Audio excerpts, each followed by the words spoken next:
আয়নাঘর বলতে কোনো কিছু থাকবে না, এখানে কোনো ভাতের হোটেলও থাকবে না। এখন আমি খালি ডিবিরেও একটাই শুধু অনুরোধ করবো, যে পুকুরটা আছে, পুকুরটা আয়নার মতো পরিষ্কার করে দিতে, পানিটা এই পুকুরটা হবে আয়নার মতো পরিষ্কার পানি।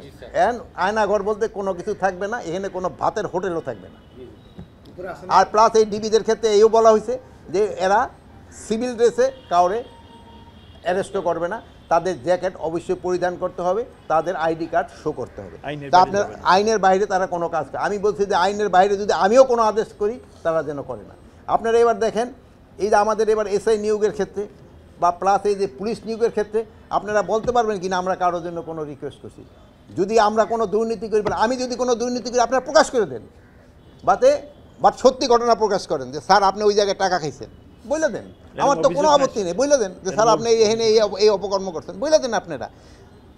এখন যেটা করি না ওইটা দেন না, বলো মিথ্যা সংবাদ। যেমন আপনারা এই যে ইন্ডিয়ান মিডিয়ারে কিন্তু খুব ভালো কাউন্টার করছেন, আপনারা সত্যি সংবাদ প্রকাশ করার জন্য আপনারা সবাই ধন্যবাদ পাওয়ার উপযুক্ত, যে আপনারা সত্যি সংবাদটা প্রকাশ করছেন।